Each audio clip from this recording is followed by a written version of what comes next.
I do know that nobody really wanted to pick a fight with the NBA or go into any kind of competition because they were big and heavily moneyed. I remember Jack Kent Cooke, who owned the Lakers, called me and said, look, as a friend, I want to advise you don't be involved with the ABA. Don't put any money. It's not going to succeed. He said there was an American basketball league that tried to do the same thing that you're going to be part of, and they failed and lost a lot of money. And I would just advise you to not get involved in that enterprise. Well, when I talked to George Mikan and my partner and a couple other owners, they said, what do you think? He's going to tell you, yeah, come on in, and the water's fine, and you're going to make us all have to pay more money for our players. He was just discouraging you. Well, I really think, looking back, Jack Kent Cooke was trying to give me some good advice because the league did not wind up succeeding, but we made some great contributions like the three-point play. There was no three-point play, a three-point shot until the ABA, and there was no George Gervin that anybody knew, and no Dr. J, for goodness sakes, Julius Erving. I mean, these players came into the NBA through the ABA.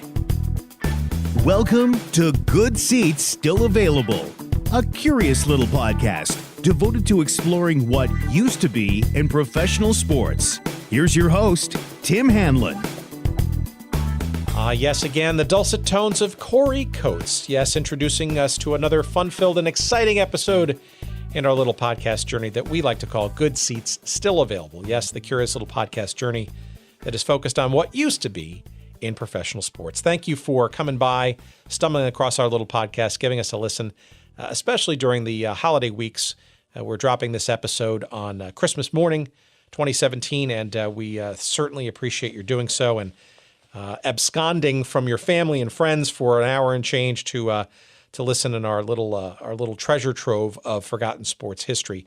And we think we're going to delight you to no end this week because we are joined by a very special guest. Yes, the inimitable, the legendary entertainer extraordinaire, Pat Boone is our guest. And our excuse to talk with such a legendary entertainment figure who's been at it from the mid-1950s all the way through today and going very strong today, mind you, and you will hear. Pat is not one to rest on his laurels nor be bored very easily. Our excuse to chat with Pat is, of course, his ownership of the American Basketball Association franchise, the one of the charter franchises, as a matter of fact, of that league in 1967 called the Oakland Oaks. Yes, they played in the Oakland-Alameda Coliseum Arena for 2 seasons, 67-68 and 68-69. And those 2 seasons could not have been more diametrically different. And that's just part of the story, right? So the team literally was the worst team in the 11 franchise ABA in its first season, and we'll find out why. And literally went from worst to first, winning 60 games plus the ABA championship the following season, culminating in the championship run in 1969. But as you will hear in our chat, not necessarily gangbusters at the gate, and through a whole sort of series of events, Pat Boone and his ownership stake went through some trying times, shall we say, as did the franchise, and in many respects, the personal finances of Pat Boone were challenged and certainly in trouble, literally because of this franchise. And we'll hear some of the harrowing stories and, frankly, some of the fun and exciting moments of that ownership journey with our guest, Pat Boone, the legendary Pat Boone, coming up in just a couple of seconds. Stay tuned, please. But before we get to our conversation, we want to remind you that our sponsors this week, as they have been for a couple of weeks now, are our friends at sportshistorycollectibles.com. And if you didn't get that special gift that you were hoping for under the tree or in your stocking or, the spin of the dreidel, whatever it is, or whatever the excuse that you're supposed to get presents this holiday season, the chance to make amends exists now. And we encourage you to check them out at sportshistorycollectibles.com. And there you will find a treasure trove of items, paraphernalia, brochures, and ticket stubs, and programs, and media guides, and pennants, and you name it. There's all kinds of fun stuff from teams and leagues that some of which still exist, but frankly, a whole bunch that do not, for whatever reasons, which is obviously our little our little penchant here on this show. And we think we found a kindred spirit at sportshistorycollectibles.com and our friend Dean Mitchell there. And of course, if you go to said site, sportshistorycollectibles.com, and enter the promo code GOODSEATS, you're going to get 15% off your purchase. So what better way to spend some of that holiday cash or make amends for that gift that you just didn't get that you were hoping you were going to get, but somehow your family, your friends, your loved ones just didn't get they just didn't get the memo. Your chance to make up for that is to go to sportshistorycollectibles.com, enter the promo code GOODSEATS, get your 15% discount and some fun stuff in the realm of forgotten sports history. It's yours for the taking. Give it a try. sportshistorycollectibles.com. Thank you, Dean Mitchell and friends, and we appreciate your sponsorship, and we look forward to more in the new year for some fun promotional stuff that I think we'll have for our listeners coming up. Okay, so let's not waste any more time. Again, our very special guest and our great conversation with the one, the only, Pat Boone.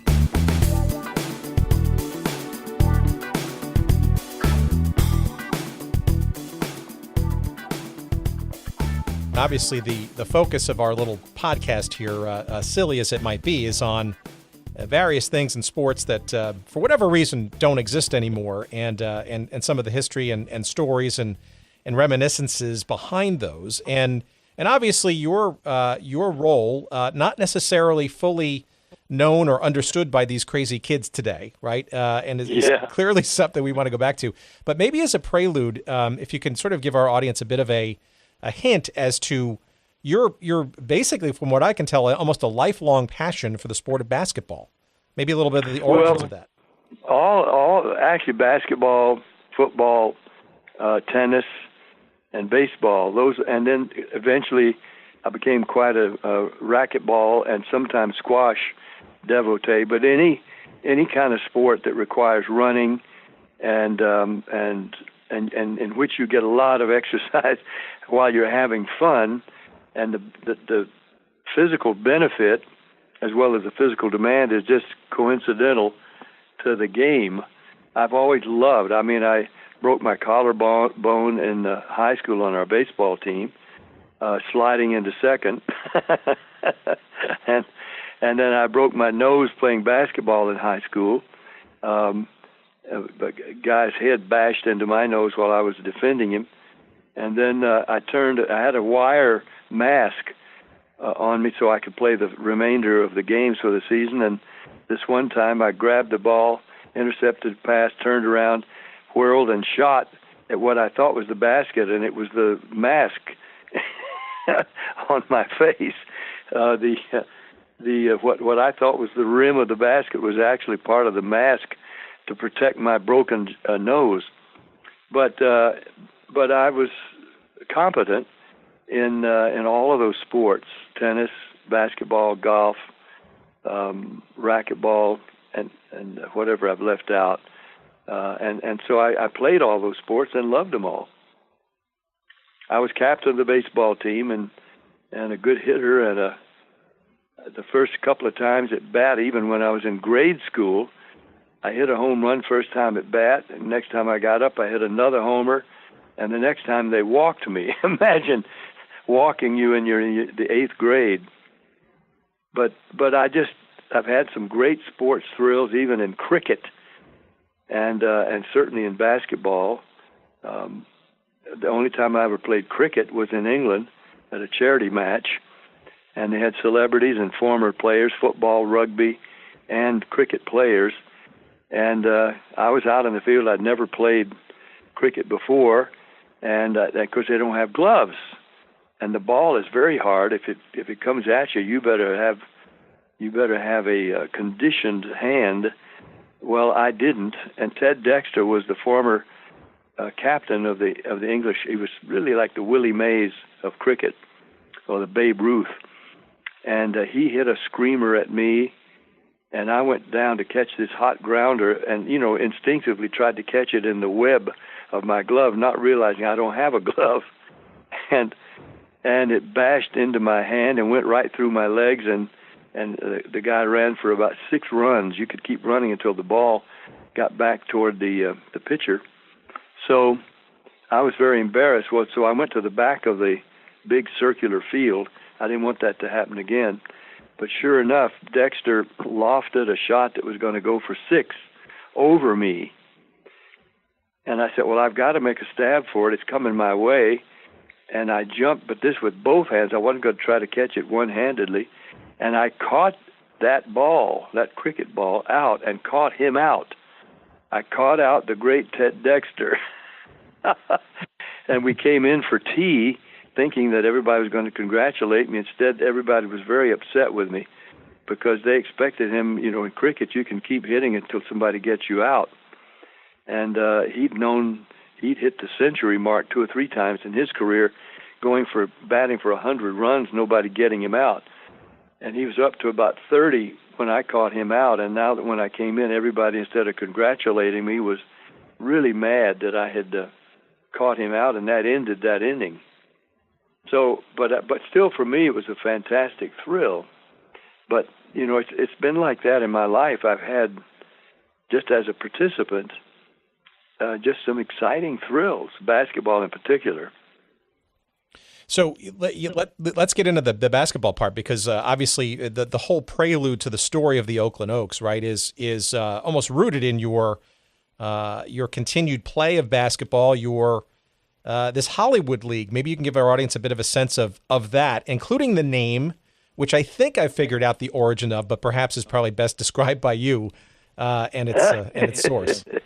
Yeah, the name was the Coogamooga All-Stars, and that was the name of my production company for TV and even movies. That was a phrase I had heard a black DJ in New York on WOR radio. He did a rhythm and blues show, and I'd begun to listen to rhythm and blues. In fact, I was recording rhythm and blues, and we were calling it rock and roll. So I was listening to Jocko Henderson on his show, which he called the rocket ship. He liked to roll his R's. He says, "This is a great, great Coogamooga." Yes, it's great. And that was a phrase he often used. And so when we had to come up with a name for my production company, I just said, let's call it Coogamooga. And nobody wanted me to do that, of course, but I insisted.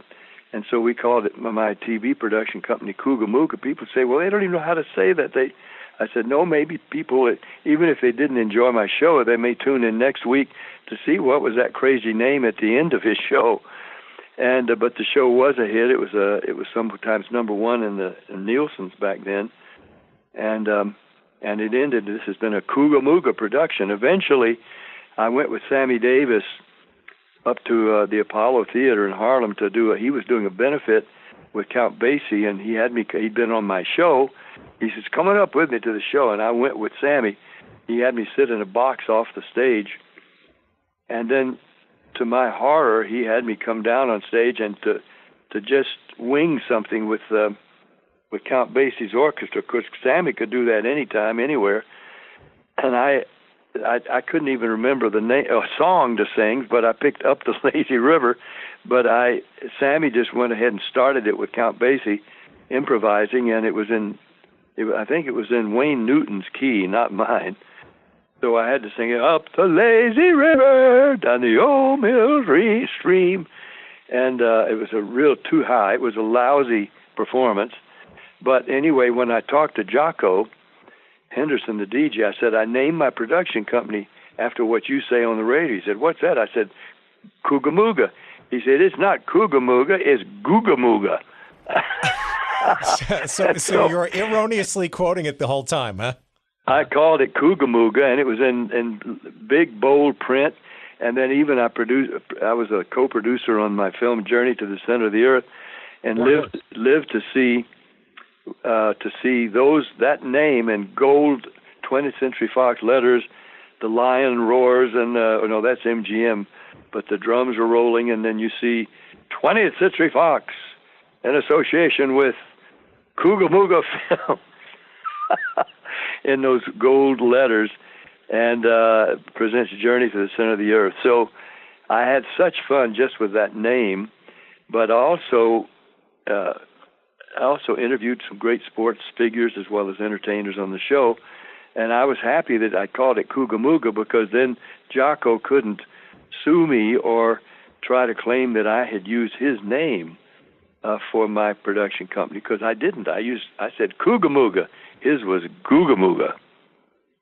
So the little mistake that actually wound up saving you some bucks. That's good. And it was the Coogamooga All-Stars. And on some of our jerseys, which I looked at today, it said the Pat Boone Josefina's, which was a big pizza place, Josefina's All-Stars, but it was actually always Pat Boone's Coogamooga Stars. And the names of the people who played with me on that team in that league, Bill Cosby, Rayford Johnson, Gardner McKay, Don Murray, Denny Tarzan Miller, players from the Rams and Dodgers like Ron Say, Steve Yeager. Boy, he was a beast under the basket.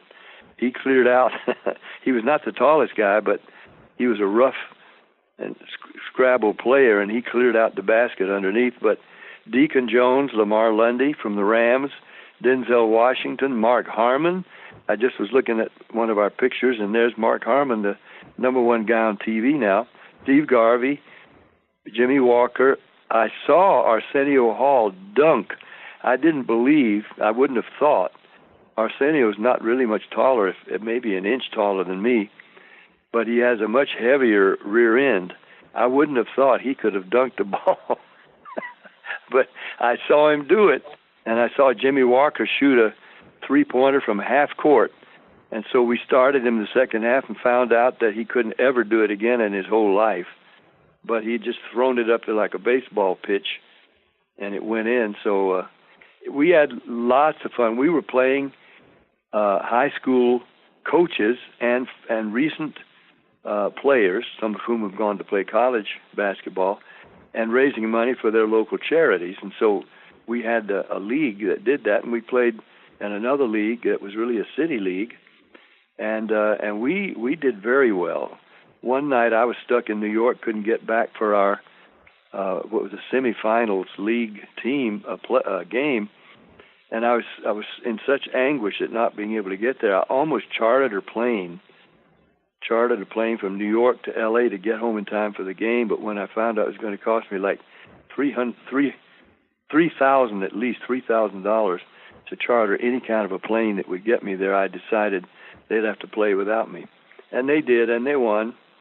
But basketball was really a passion for me. Well, so maybe you can give a bit of a sense of what this league was all about.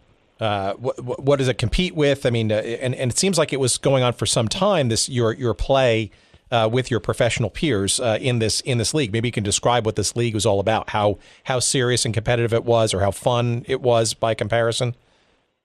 Well, in the league that the games and the team that I sponsored, the Coogamoogas, because it was named after my production company, but that was we set that up specifically to raise funds for good charities, local charities that had trouble, raising money for their good causes, and so we it was also for our fun, but we had uniforms, and we would go to various high schools. We'd play as many as 15 to 20 high schools in a season, and we would play their coaches, and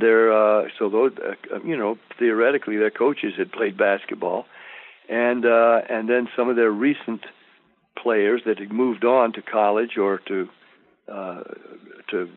even some other teams, but we had some really running, good, high-scoring, fun games, and because these were in some cases entertainers, we always found ways to have laughs too. But we raised a lot of money over the 5, 6, 8 years that we had the Coogamooga All-Stars, and as I say, really good athletes like Mark Harmon and Denzel Washington. They were actors. Mark wasn't an actor yet. He had just been the All-American quarterback at UCLA. But Deacon Jones, Lamar Lundy, these were big guys, and it was great to have them as your forwards. Steve Yeager as a center, and then other players that were really good shooters. And Bill Cosby was not a bad player. Rayford Johnson, Olympic athlete, he could get up and down the court very well. And so I was in hog heaven playing with these fellow entertainers, but also entertainers who loved the sport.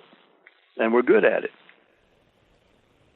So take us back to the mid to late 1960s, right? So, and I'm assuming that this your play was going on at that time. This was the basketball stuff. But in addition to your career, right at the time, you're touring with the family. You've got a couple of albums out. You've got a couple of movies out. I mean, you're steady as she goes with the career. I notice, for example, things like The Perils of Pauline, and The Cross and the Switchblade, and this is sort of all going on around the time that this American Basketball Association thing is stirring about. But perhaps before we get into that step, perhaps a couple of remembrances of any of those projects, or what your career was like at that time. Obviously, you're still hitting the charts.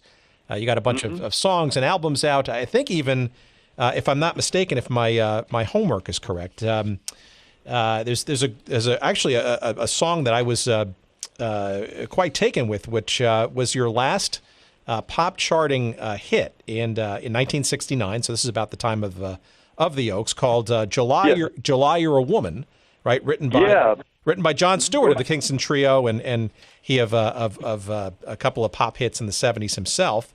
Maybe a little bit of an understanding of what your career was like at that time, and maybe why even this idea of possibly getting involved in a pro basketball ownership scenario was even a remote possibility in your mind.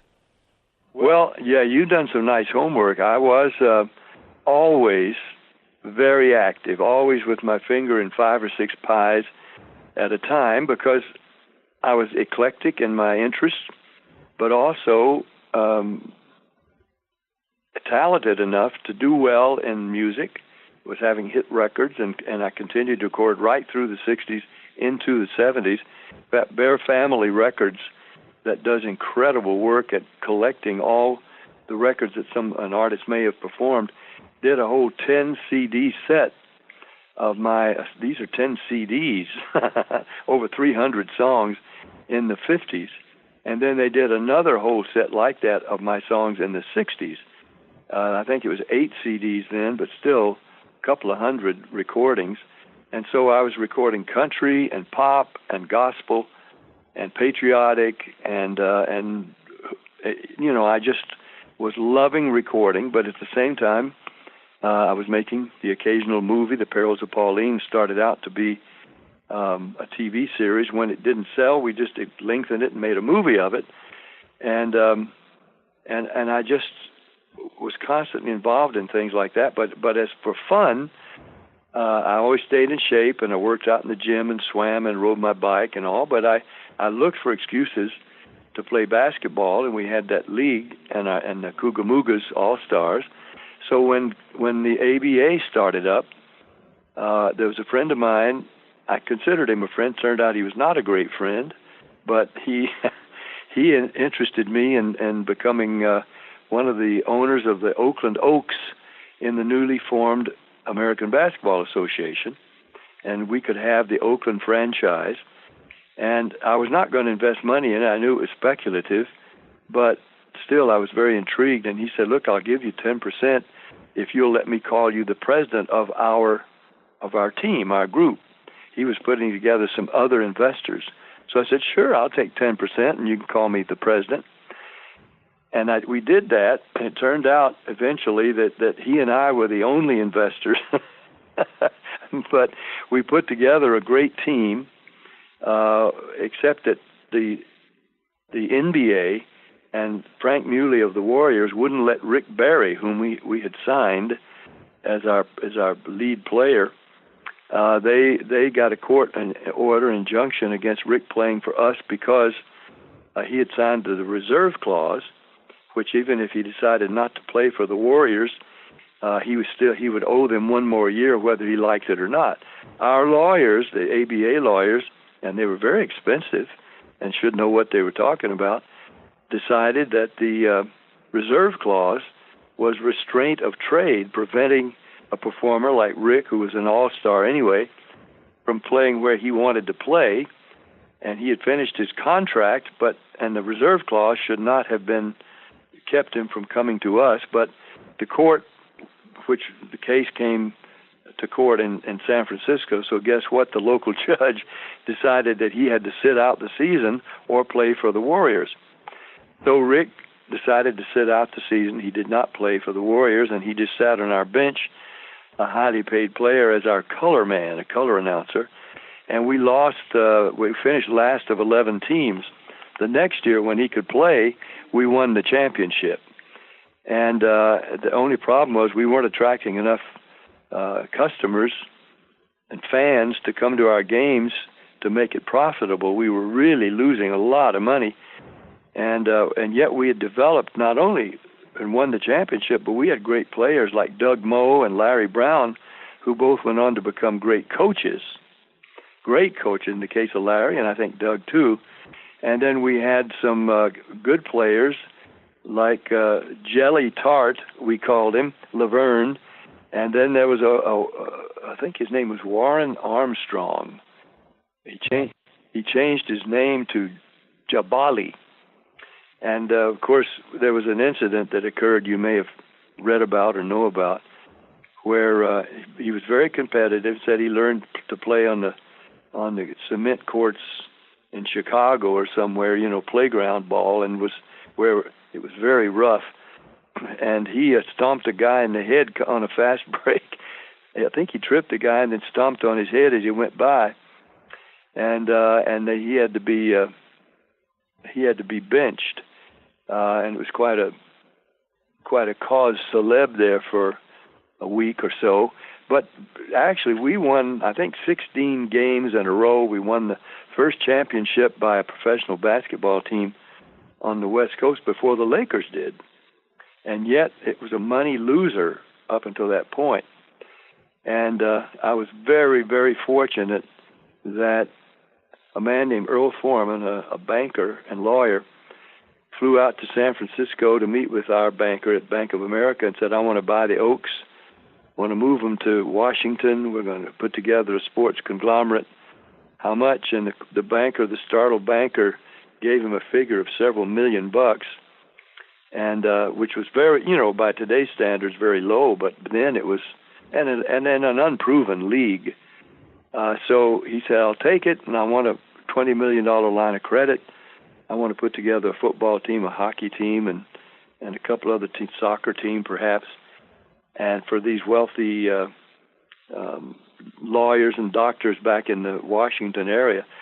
So they moved Rick Barry and the Oaks to Washington, D.C., named them the Washington Caps. After that, the Caps were moved to Virginia. They became the Virginia Squires, and then the league folded.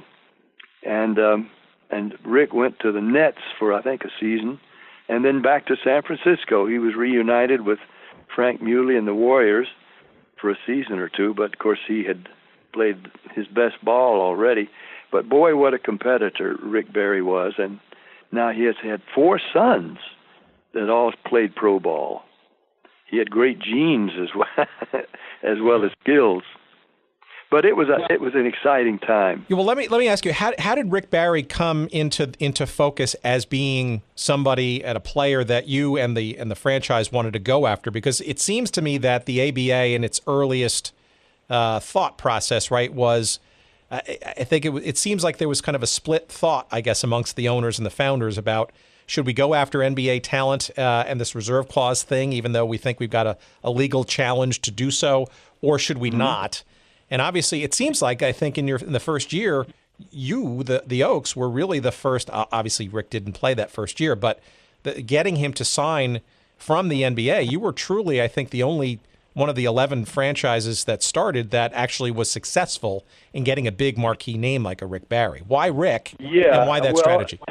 My memory's a little hazy, partly because I wasn't as involved in those decisions as Ken Davidson, my partner, was. He was working with George Mikan, the commissioner, and the other owners, and I wasn't. I was going about my career, and I had a 10% ownership at that point, which had been given to me, and I was proud of that, but I was too busy to take a real active interest in the behind-the-scenes negotiations and so on and deliberations. But I do know that that nobody really wanted to pick a fight with the NBA or go into any kind of competition because they were big and heavily moneyed. I remember Jack Kent Cooke, who owned the Lakers, called me and said, look, as a friend, I want to advise you don't be involved with the ABA. Don't put any money. It's not going to succeed.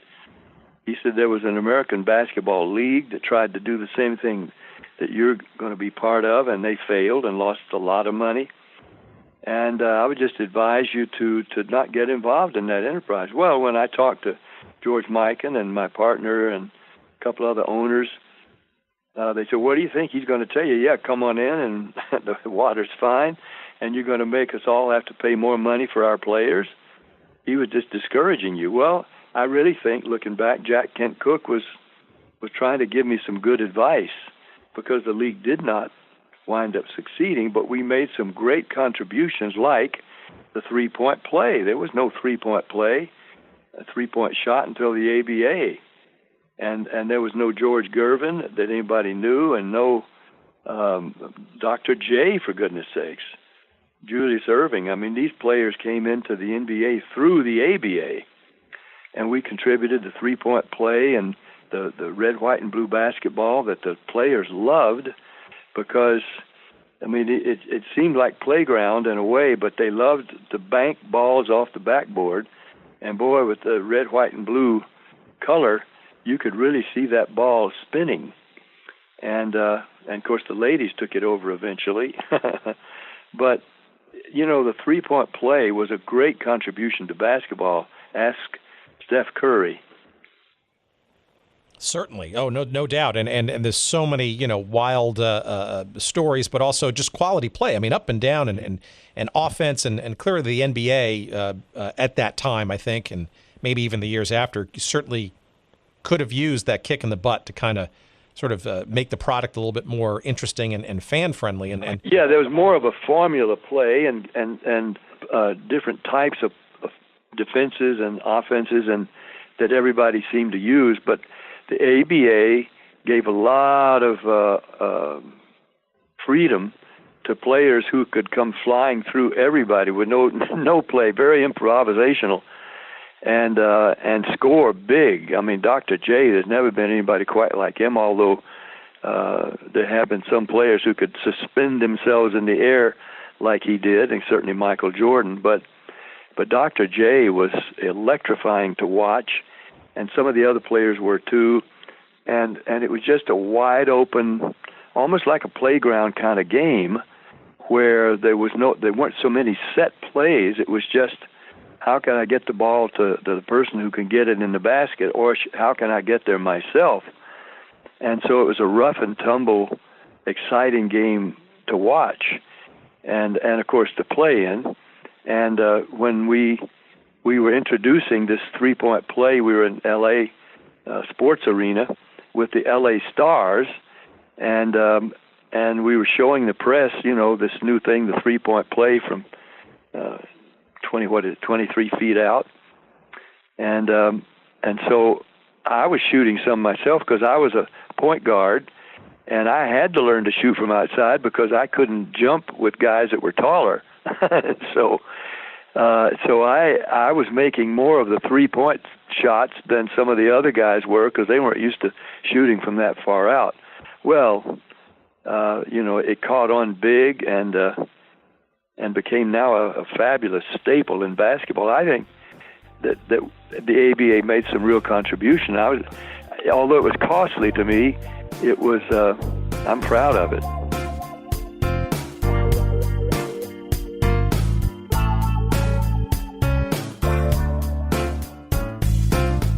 Okay, friends, sorry for the interruption. Just wanted to quickly remind you that today's episode of Good Seats Still Available is brought to you by our friends at Audible, the premier provider of digital audiobooks with over 180,000 titles to choose from in just about every genre you could think of. Audible titles play on iPhone, Kindle, Android, and more than 500 devices and MP3 players for listening anytime, anywhere. And for a limited time, my audience can listen to a free download of any book that they choose, as well as get a 30-day free trial when you go to audibletrial.com/goodseats. That's audibletrial.com/goodseats. And you can choose from over 180,000 titles, as we said, including one that I'm listening to right now. It's called The 10-Gallon War by John Eisenberg. That's the story of the NFL's Cowboys, the AFL's Texans, and the feud for Dallas's pro football future. Another one on my list, which I have yet to download but is on my queue, that could be interesting to our audience here, is called The National Forgotten League by Dan Daly, entertaining stories and observations from pro football's first 50 years. Those are just two of the many thousands of titles to choose from, and not just in sports history, but you name the genre that you might want to listen to, and Audible's got it. By the way, two guests perhaps that we'll have on the show, hopefully sometime soon. But again, go to audibletrial.com/goodseats for your free 30-day trial, as well as your free audiobook download to try it out for yourself. Again, that's audibletrial.com/goodseats. And now, back to our conversation.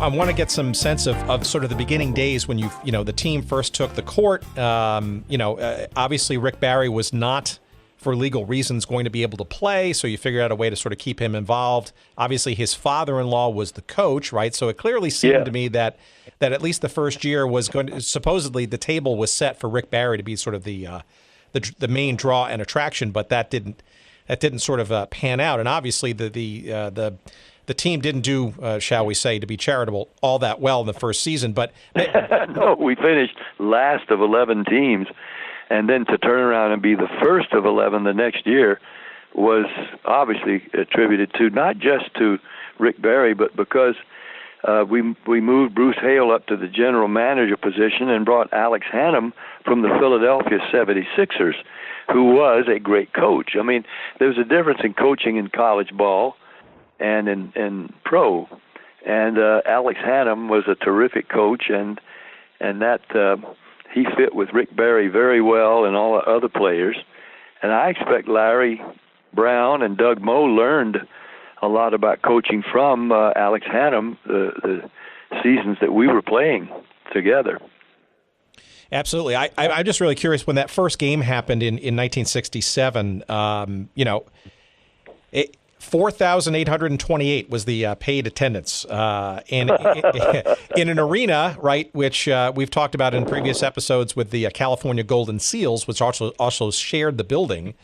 It seems like that Oakland proper and the brand new arena was a bit of a tough draw, I guess, and in your case, immediately having to go directly against a well-established San Francisco Warriors franchise. So I guess I'm just curious as to, you must have been some mixed feelings that first game, right? The excitement, the getting involved, the league it was the first ever game, but the crowd wasn't sort of gangbusters, and I'm just wondering what was going through your mind with this sort of new endeavor as it was getting underway. Well, I hate to tell you this, I wasn't there. I tell you, I've tried to add up how many games. Here I was, first 10% and eventually 100% owner of the team, and we won the championship. And I don't think I attended more than 10 games. And that means there was something, you've heard of scalping tickets.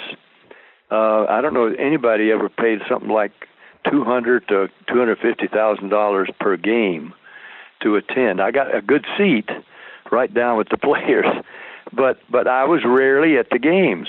It was an investment. It was investment, something I believed in, but they weren't building the schedules around my entertainment schedule. So often I had to miss and let my partner Ken tell me how it went. There was nothing on TV, and I knew we were in a beginning stage. It was going to take a while to get the fans to follow us and to call us their team rather than the Warriors across the bay. And there was great rivalry between Oakland and San Francisco, but the Warriors were the team at that time. So here we're introducing this newly formed team in a new league. And it took a while. I knew it would take a while, so it wasn't a surprise to me that it was poorly attended at first. I knew we were going to have to play exciting ball, and there wasn't a lot of crowd noise at our early games. I mean, because the fans were sort of scattered out in big arenas. And there's just no crowd excitement. It was just a lot of feet running up and down the court and dribbling and shooting, and the players yelling at each other and that kind of thing. But it was an exciting beginning. We really believed we were going to build a league and that we would grow. We just didn't have time to actually do that. Did you have pause when you looked at the accounts receivable, shall we say, at the end of the first season, and given how woeful the team had been on the court, did you question your sanity and/or your investment at that point, or how did you sort of become convinced to keep going for a second year? Well, I was ill-informed. I was not a good, sharp businessman about it. I was a fan. I was somebody who loved the game, and I loved the opportunity to build a new league and to co-own a team. But as I say, I hadn't invested any money in it at that point. And Ken and he said his mother-in-law was a widow and had a large fortune of some size, and he said she's willing to bet the farm on this team. So he and the banker at the Bank of America, they had all the financial worries, and I was just sort of along for the ride, I thought. But they got me to co-sign some checks, and we would borrow some money, and then we'd pay some of the money back to the bank to lower our line of credit, and it just kept going back and forth like this. And I would just sign some of these checks when Ken would put them in front of me. But he was obviously, I had a letter of indemnification that I was not going to be bound to any of the legal or that is the financial indebtedness or obligations. But I was just helping him by co-signing on these checks. I didn't realize that one of the times I co-signed a check, it didn't have a figure at the top. It just had my signature at the bottom. And the time came after we won the championship and we were building the third season, that I get a letter from the bank, a very cool business-like letter. You owe us $1,300,000, and we expect payment of that by Friday, or we're going to take swift action against you because we need that $1.3 million. And that letter, that check, they sent me a copy of the check, and it $1,300,000 was written at the top in the banker's handwriting. It was not an official-looking check. It was like, somebody just wrote to another person. And yet it did have my signature at the bottom. And my lawyers, I wanted to take it to court because I had not knowingly signed a check for $1.3 million. But they said, look, this is the Bank of America. He's the vice president.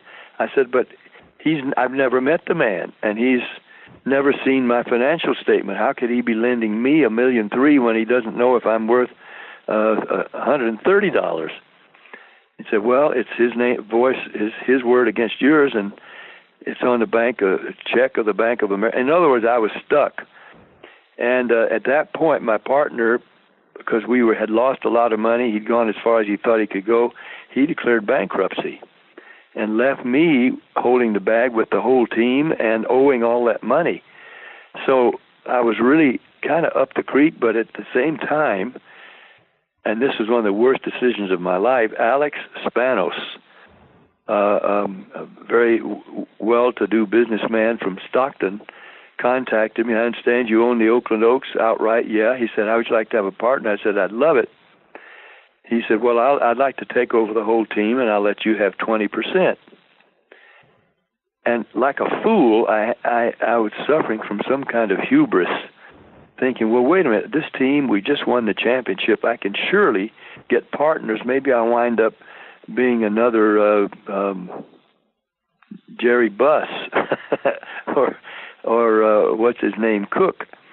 And I passed on that offer from Spanos, who went on then to buy the San Diego Chargers and not basketball. And I was stuck. Well, it was at that time when the banker was starting to say, you owe us $1.3 million. And this guy Foreman flew in from Washington and bought the team. And suddenly, though I've never met Foreman, I never met the banker who supposedly lent me $1.3 million without ever seeing my financial statement. But I was out. Thank God I was out of it. And it was just a miracle of God. But I got into it all and got into that mess simply because I loved the game.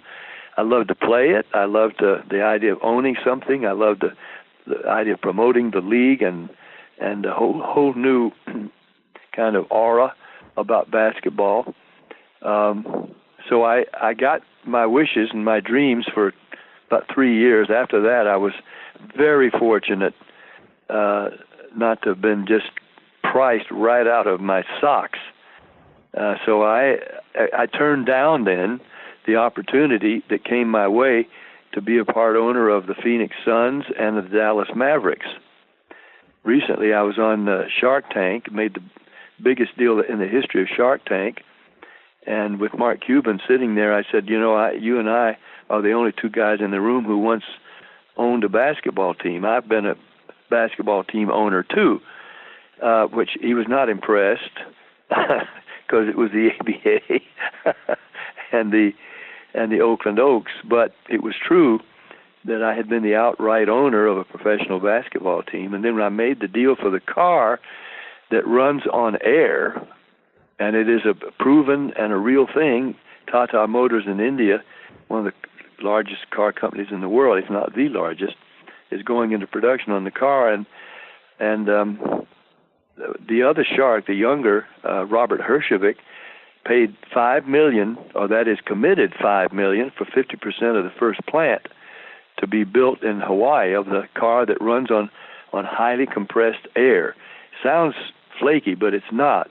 The inventor has 50 patents in Formula One racing, and he developed as a power and speed source highly compressed air, controlled and computer controlled, and so we made the biggest deal in the history of the show to this moment. But Herjavec went to Dancing with the Stars and got really serious about his dance instructor. His marriage broke up, and he's never given me the courtesy of a call to cement the deal that we shook hands on. So now I'm going a different route with the air car. It's the future. It's going to happen, but not with Robert Herjavec. I got shark bit. But that's because I'm kind of a plunger, I guess.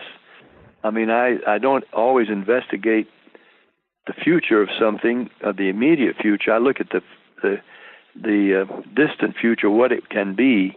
And my wife says, yeah, you see the A's and the Z's, but you don't know the rest of the alphabet in between. But that's entrepreneurship, though, right? And that's not necessarily a bad thing. That's also known as vision and having a sense of strategy and maybe where things are going. And there's a lot to be said for that. And look, I've needed a good partner. I've needed a partner who really was the nuts and bolts guy. I'm the dreamer, and I'm the guy that can actually come up with some money to do something. But I need somebody who really ride herd on the investment once I've made it.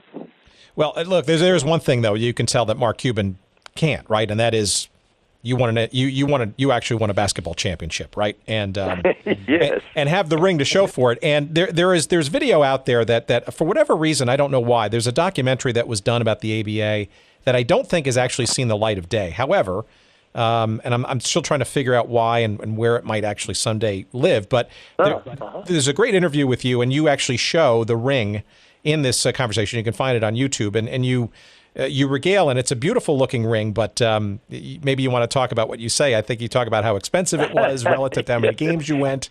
But it is a championship ring, right? And not a lot of people can say that. It is a championship ring, and it's brass and glass, but beautiful, and it proclaims that we are the American basketball champions of 1969, and I always wanted to show it to Elizabeth Taylor because Richard Burton had famously given her a couple of big diamond rings that might have cost $800,000, $1 million. Or I wanted to show her a ring and say, Liz, I've got a ring here that costs more than any ring that Richard Burton ever gave you. This one cost me about $3.5 million, and it's brass and glass. But boy, it's historic, and I just never had that chance. I'd met Liz, but it was before I was involved with the Oaks, I never saw her after that. But if I'd known I was going to be in her company, I would have worn the ring and just had fun showing it to her. So when you look at the ring, you think about it, or you think about the team and that period of time in your life, both professionally and as a super fan and an owner. What are the emotions? Is it positive? I mean, you won a championship. That must have been an amazing thrill and hard to replicate. Do you think back about sort of those dark days and those moments when, this sort of person you never even know in the name of Earl Foreman, wound up saving your hide, so to speak? What is it? Mixed emotions? I guess it's kind of an understatement, right? It is. It is mixed emotions because, as I say, I used to talk about when I thought of the Oaks, I felt this sharp pain on my left buttock, just because that's where I carried my billfold, but because it was costly, and it was a disappointment that when I trusted my partner, who had told me that he had more than sufficient funding available and would see it through, and then when he sort of participated with the banker in getting my name on a check that with no amount filled in, which when it was filled in was at least 10 times more than I thought I had assigned my name to. That was a big letdown and a big disappointment. So and then the lawsuit I had after that with the Frank Muley, the owner of the Warriors, who did take me and got $1 million judgment, though we settled it for $160,000 against us persuading Rick to leave the Warriors to play for us and sit out the season and to ignore his reserve clause. The judge in San Francisco found in Muley's favor. So all those things were disappointing to me and painful even, but when I look back and realize, hey, I was part of a historic thing, that we created a league that did succeed for a while. It made some contributions to the sport, and it's kind of a feather in my cap. I mean, I survived. It didn't turn out as bad as Jack Kent Cooke prophesied it would. He was right about the league not about succeeding, but the Indiana Pacers, the Utah Jazz, and the San Antonio teams, they did survive, and now the game of basketball is much more exciting. Here's a footnote. I don't know if you knew that I played in the CBS 3-on-3 basketball games before the NBA playoffs. I forget what the years were, back in probably about the time that I was involved with the Oaks. Just not great at keeping up with the dates, but it was 3-on-3 basketball, half court at the International Hotel in Las Vegas, with an entertainer, a current pro, and a recent ex-pro. And it had I was on the court out there with Bob Cousy and David Thompson and Rick Barry and all kinds of great, Oscar Robertson, did I say? All these players, and they were playing on TV with pros basketball for money, because the winning team, the winning threesome, was going to win $10,000 apiece, and the second team would get $7,000. And my team of David Thompson and Jerry Lucas came in second, and they called me the Galloping Gramps. I was 44 at that time, but already a grandfather. And Dave DeBuscher of the Knicks had put the teams together, and then when he found out I was a grandfather, bumped me. But I got him on the phone. I said, "What's the matter?" He said, "Well, you're a grandfather. This is serious. We're going to play. Got to play some serious tennis here. I mean, basketball, serious basketball." And I said, "Look, you put me one-on-one with anybody, any of the other players, and if I don't do very well or beat them, then bump me. But otherwise," he said, "Are you in really good shape?" And I said, "I am in very good shape." And so they had Marvin Gaye, and they had Bob Conrad, and even David Steinberg, who was short, but he knew the game and he could play. In fact, he and Paul Westphal and Sad Sam Jones of the Celtics beat me and Lucas and David Thompson in the finals This was 3-on-3 basketball, and with pros, boy. And I did score. In fact, the celebrity had to handle the ball in every turnover. You couldn't just stand around. And so I scored some. Lucas, was it Nick Lucas? No, I'm forgetting this great big forward, last name Lucas. Here I had Jerry Lucas on my team, but I went up to try to grab a rebound, and he came down on top of me, and I felt purposely bent my arm back the way it can't go and dislocated my shoulder. But the masseur got me back in the shape where I could continue to play, but I had to handle the ball in every turnover, and my left wing was wounded. But we still went on to come in second and came close to winning the whole thing. And I got $7,000 for playing on basketball, TV, for money. And if that's not a Walter Mitty fantasy, I don't know what is. But as I say, I've had a lot of great moments like that in my life, in addition to my singing and acting. Well, we got to dig in and find that. So, you think that was CBS? That was when that aired? Yeah, it was CBS 3-on-3 basketball before the NBA playoffs, and we played 2 nights, and they then they spread the games out. I think it was over maybe 2 or 3 weeks of 3-on-3 basketball before the NBA playoffs. Yeah, and you know what? If you can find that, it hadn't even occurred to me, because I forget sometimes that these things are archived, because it was on television, so there would surely have been tapes.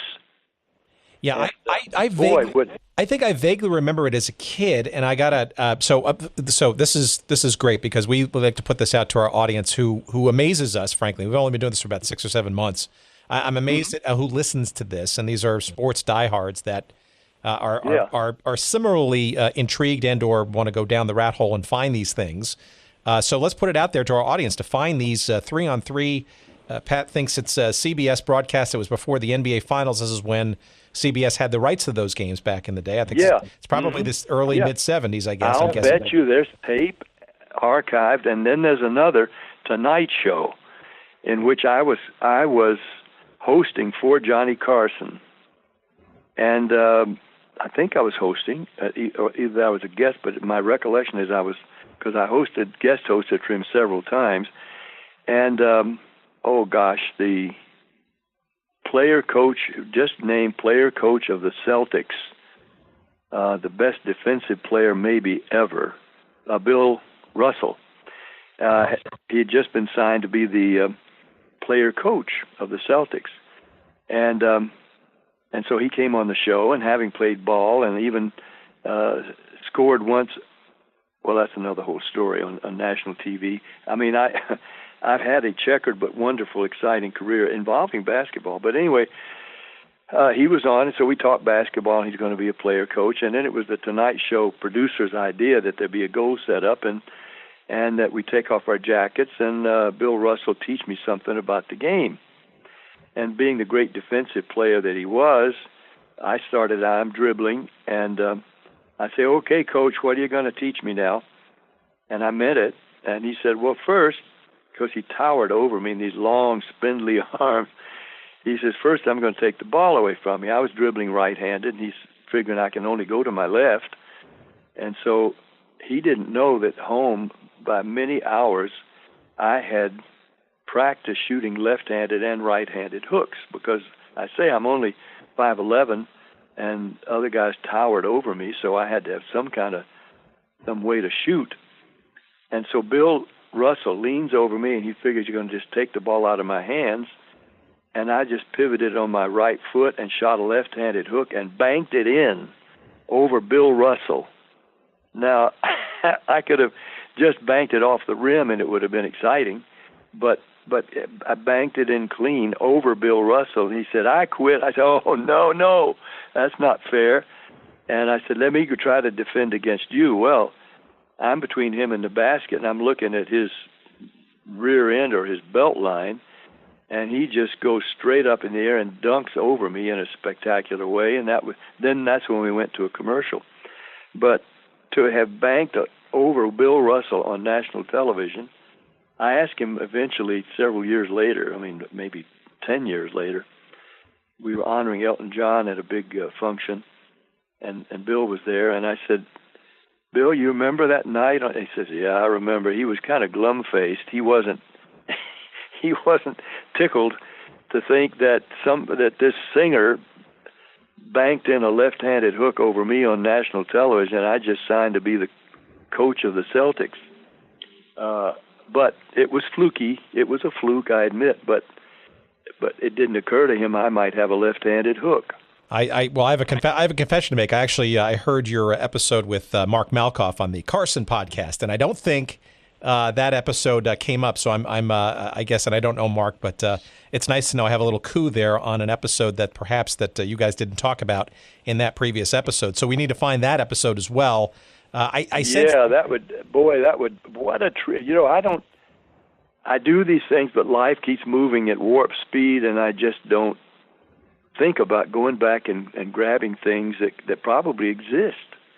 Yeah, but the fact that you remember them with such clarity, and look, I mean, we obviously did not on purpose touch on just an absolute treasure trove of a career, and there's no doubt that the name Pat Boone just is one of those in the pantheon of American entertainment, right? I mean, and I'm not just saying that, right? Clearly you've been at it for, gosh, almost 60 plus years now in 60 stages. 60 years, yeah. We just honored April Love, the movie, at the Cinematheque in Santa Monica, and they asked me, how does it feel to be celebrating something you did 60 years ago? I said, it does not compute. I just had the horrifying realization I've lived out my socks and underwear. I've outlived them, and I'm going to have to go get some more socks and underwear.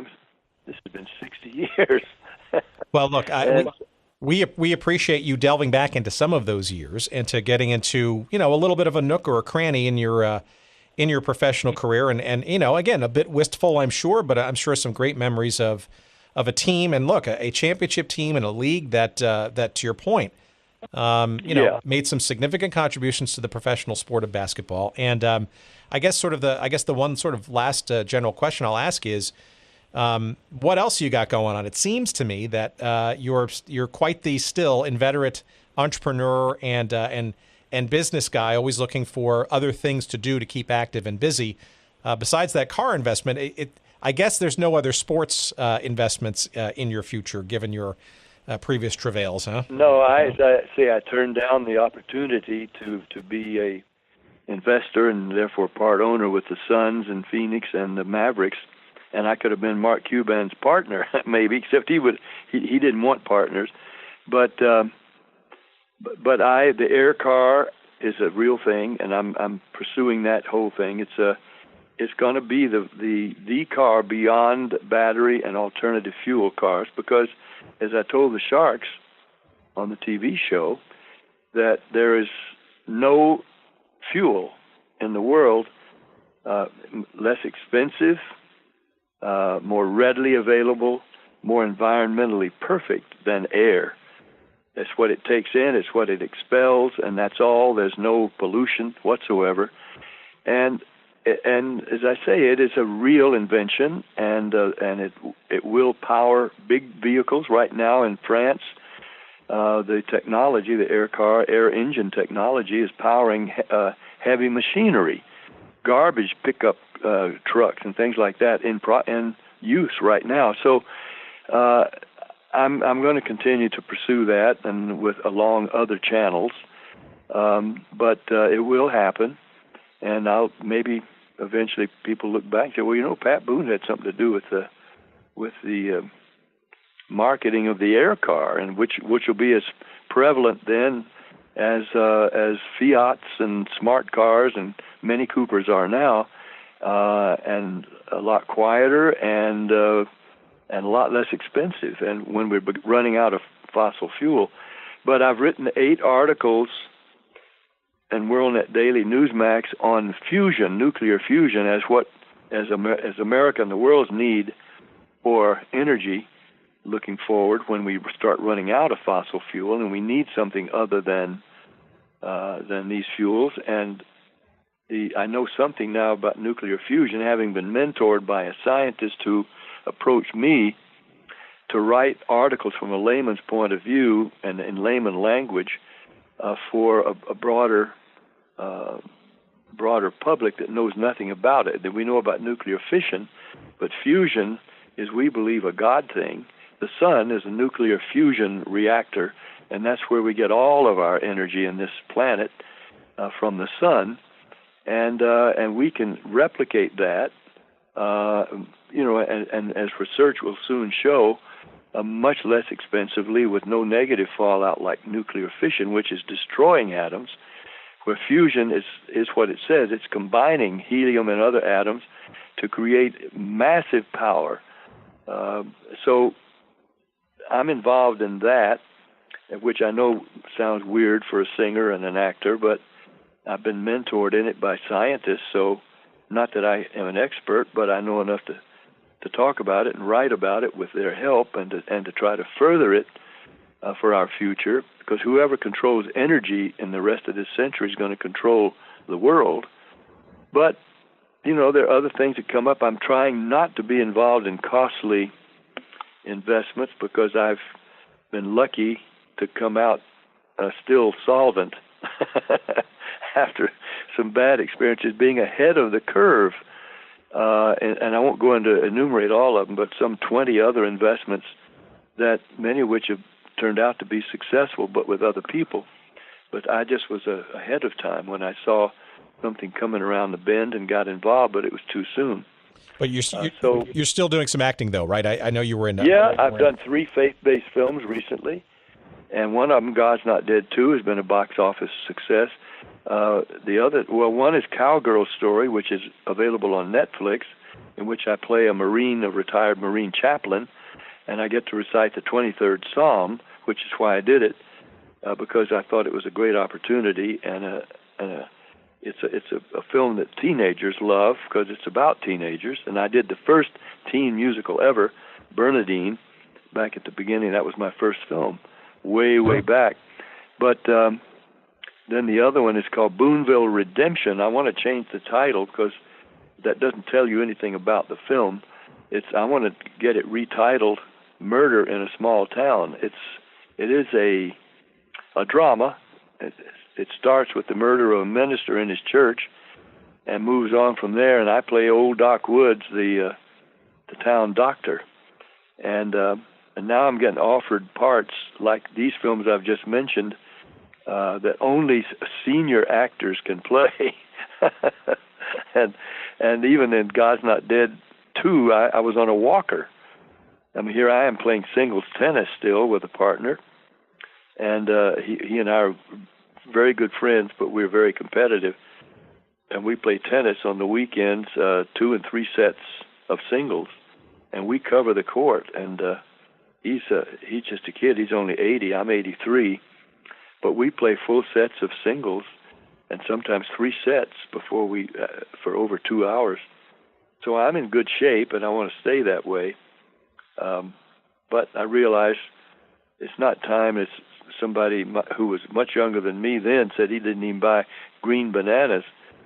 So I'm not going to make long-term investments that necessitate my capital involvement, but I can help get things started that I believe in and watch them grow while I'm here, and that's what I intend. And that's great. That's a tremendous vision and frankly a real good primer for life at any age. And the eternally useful Pat Boone has been our guest, and I truly, this has been a treat, Pat. I appreciate it, and I also appreciate you indulging me going back into not always the most fond memories of some of your basketball exploits, but that's our little nook and cranny of content out there that we're pursuing. And well, you really did some homework. You looked up a lot of stuff, and so it's a compliment to me that you cared to do that.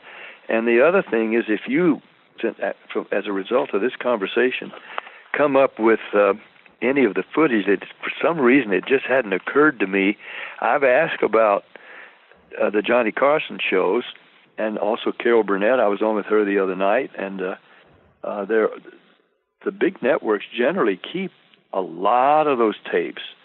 And so it may just be that my night where I played with Bill Russell, and another night when I forgot all the words to one of my hit songs and had to stop and start over. That was the David Letterman hosted episode. Yeah, that was. Yeah. So for folks who have not listened to Mark Malkoff's podcast called the Carson Podcast, and Pat was a guest. I want to say it was about 6 months ago, if I'm not mistaken.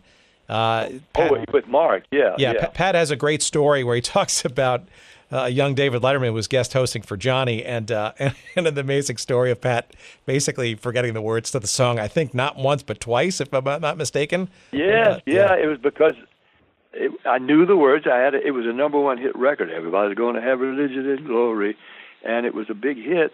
But the thought flitted through my mind that I might. Boy, we don't have teleprompter because I didn't think I needed them. But then that thought enters your mind, and I realized I'm singing the wrong lyrics right now, out of place, and I couldn't find my way back into the song properly, and I just stopped and asked Freddie DeCordova, the producer, if I could start over. But the band was still playing, and the background singers were still going, and Freddie was shaking his head no to me, but giving the go-ahead sign, keep going to the orchestra.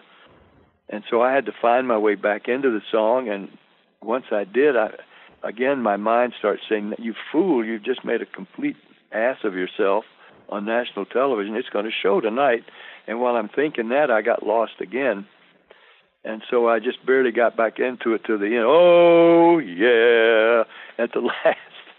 And I come over, and Dave Letterman's standing there, and the crowd's cheering. They love to see an entertainer make a fool of himself. So they were cheering like it was something great. And when the applause began to die down, Dave said, now, folks, we have these auditions every Friday night, so if there's a song you want to try to sing, come on down. It was so terribly embarrassing, but I went back 2 or 3 weeks later with teleprompter and sang the song and did well. But I'll never forget that night, and I've looked for it because I would show it in shows I do now, concerts, because I show a good bit of video in my shows, and I like to show moments I'm really proud of, but I also feel it's only fair if I show a couple of my more embarrassing moments. Well, that's a good sense of humor. All right, so one last quick question now. Do you remember maybe, did you happen to maybe be on The Tonight Show during your Oaks ownership days, or maybe other national television shows, maybe promoting the team? Do you remember any of that by any chance? I honestly wish I could tell you I do. I don't. I was thinking of another show. It was ABC tried to combat The Tonight Show, and they went on with a late-night show, and they had me host one night. And Marcus Haynes, because I did play in some of those games with the Harlem Globetrotters, and Marcus Haynes was on. You know, he was the incredible ball handler. He could just dribble, and so he was going to show off on our show. And I was supposedly going to try to, defend him and give him a chance to go around me and over me. But it occurred to me, the dribbler that he was, he's probably going to try to come up close and dribble right between my legs and run around me and grab it on the other side. And so sure enough, when that happened, I had dropped my hand down and caught the ball as it went through my legs, turned and went to the basket and scored on Marcus Haynes. I mean, it didn't prevent him from showing off and doing everything he came to do, but I did at least show I knew something about the game, and I could do a layup. But I happened to catch the ball as he was going to bounce it right between my legs, and I caught it behind my back. So, but that was on a different show. I forget what it's called, Midnight, or it couldn't have been called Tonight, but it was called something like that, ABC. It wasn't. Was it Into the Night with Alan Thicke? No, it was I think before that, and I just don't know what. I can't think of the name of it. I just remember that one episode. Well, it's more research I need to do, so I appreciate the homework assignment. Well, okay. Well, look, I'm glad to know that you cared that much and give me a chance to kind of relive some of those fun moments.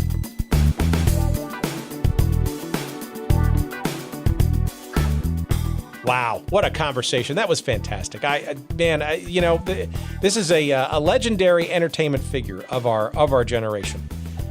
He's been at it for 60 plus years, and the fact that Pat Boone would take an hour out of his busy holiday schedule to talk to little old me about a musty little corner in sports history, that being the 2-year ownership journey of his ABA franchise, the Oakland Oaks. I'm just flabbergasted, and I can't thank him enough for taking time, and his assistant Robin for securing his time to talk with us and regaling us in some of those stories, wistful as they may have been, and we appreciate it deeply. If you want to keep up with what Pat is doing, and as you can tell, there is no shortage of things that Pat continues to do in his career. You can go to patboone.com, and that's where you'll find everything related to what Pat is up to, whether that be recordings or performances or trips to the Holy Land, movies, you name it. Pat's working on it. So patboone.com, that's the place to go. Now, in addition to that, we want to throw it out to our listeners, as we kind of hinted at near the tail end of our interview with Pat. We got to find that video and some, of that CBS NBA 3-on-3 championship, a little series. We were able to determine that was, of course, when CBS was broadcasting the NBA, and we believe it was in the spring of 1978, and we think those vignettes were aired prior to the various playoff games and finals matches that CBS broadcast of the NBA in 1978. So good luck finding that on YouTube. Can't be found. But if anybody who can get some access to the CBS vaults and can find that CBS NBA 3-on-3 tournament that Pat was part of, along with other celebrities and pro stars, we'd love to find some video footage of that too. So let us know, and don't be shy.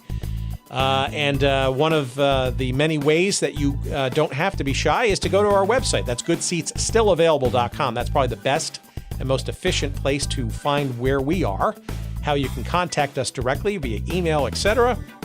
And you will also find links to all of our previous episodes and the various media, whether they be books or CDs or videos or whatever, of our various guests.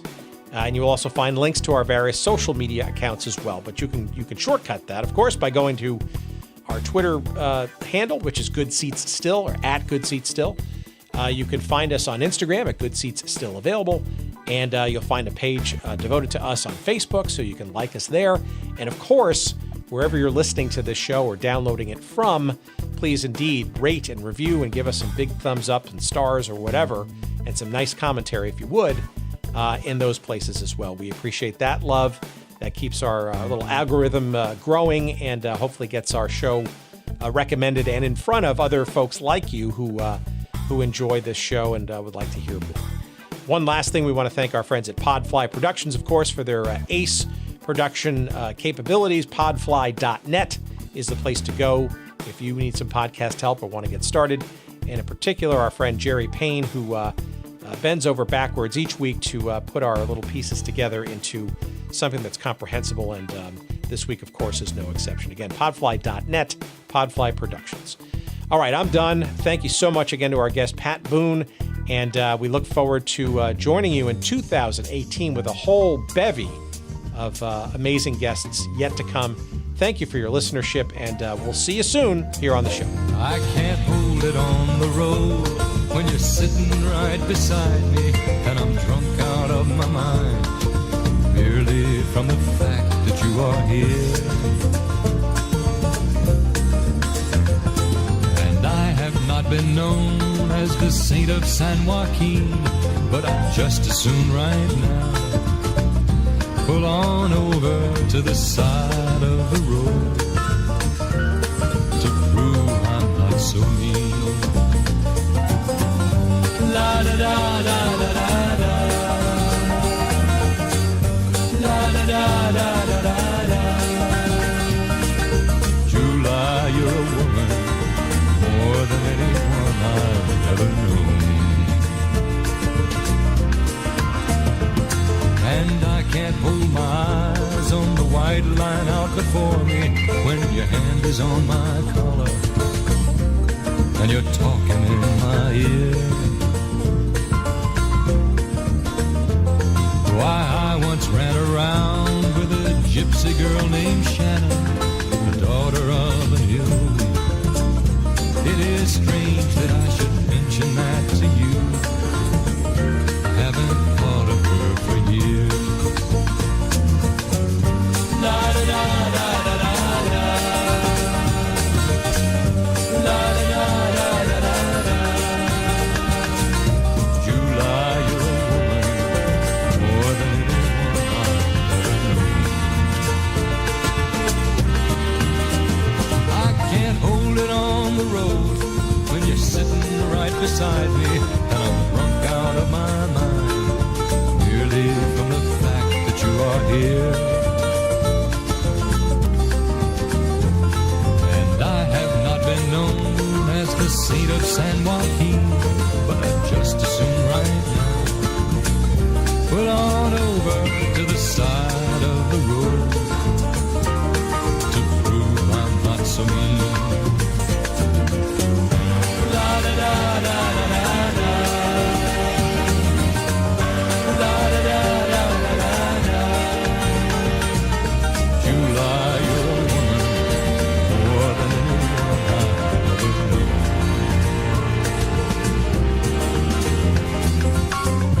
La da da da